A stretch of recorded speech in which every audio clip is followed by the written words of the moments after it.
Being that this deer is over a mile away from the truck, it's just too far and has to be packed out. It'd be a good time to take a video to show y'all what I mean by packing a deer out and how to do it the best way possible. There's always several different ways.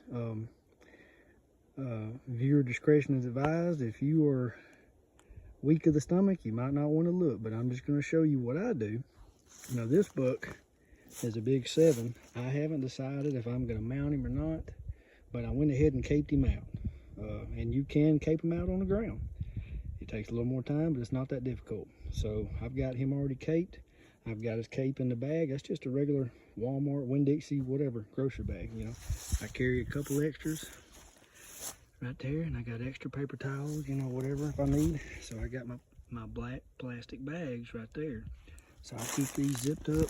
These are heavy duty trash bags. That's all they are. I got 2 of them in here. So this is what the meat's gonna go in. So there's the deer. I've already caped him out, and I had him kind of tied off on that cut log right there to kind of get him up off the ground a little bit. So I caped him out, and when I got to his neck, I took my wood folding saw and I took my fillet knife and cut all the way down to the bone, and I just sawed his head off, twisted his head off, and that's that. So if you ever cape a deer, there's several ways of doing it. It's a lot harder on the ground, but it can be done.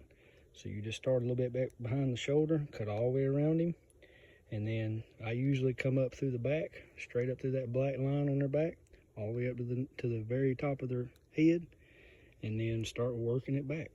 And do your best not to cut the skin. But anyways, when I get, see, I've already got the front shoulders off. I just got these kind of propped up for a minute. Just when you're out in the woods, just use whatever you can, you know. You're gonna make a mess, you're gonna get leaves on it, you're gonna get a little pine straw on it. It's okay. When you get this meat off the bone, that by far is one of the most important things, just getting it off the bone. You gotta do it anyways. It's, you know, a lot of times it's better, especially on these bigger deer, just to go ahead and do it now and be done with it.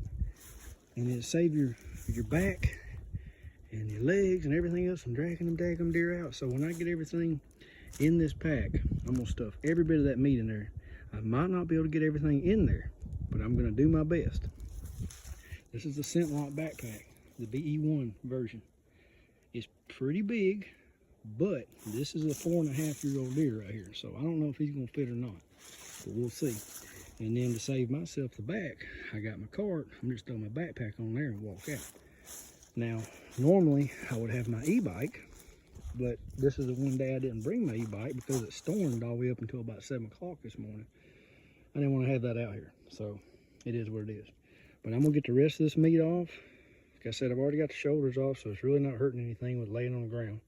I'm gonna get as much neck meat as I can off, then I'm gonna pull the rest of that skin off. I'm gonna take my fillet knife, and I'm gonna cut all this meat off right here, all down the hindquarters, all the way down to the shank, both sides. I'm gonna get the inner tenderloins out. I'm gonna do that last.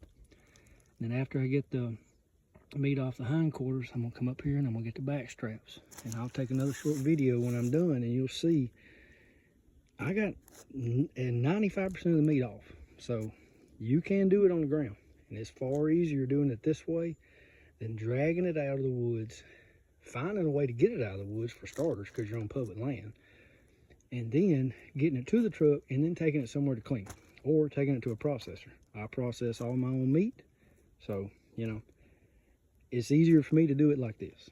But I just wanted y'all to see that. A lot of times, easier just to pack them out in the woods. All right, so I was gonna give y'all just a quick little video of me about to walk out. So I have the deer, I have the cape, I have the bags. I have all the deer meat in my bag. So I don't know about y'all's backpack, but this ScentLok BE1 backpack, it'll hold it, a 4.5-year-old deer. Every bit of the meat's in there. So I got as much meat as I could possibly get off of this carcass. So I got the inner tenderloins out, I got the back straps, I got the shoulders. I went down both sides of the neck, got as much as I could. I went down both the hindquarters and got as much as I could. So there you have it. So if you ever want to break down your own deer out in the woods, there you have it. That's how I do it. It's not everybody's way, but that's my way. So it works for me. Y'all have a good one.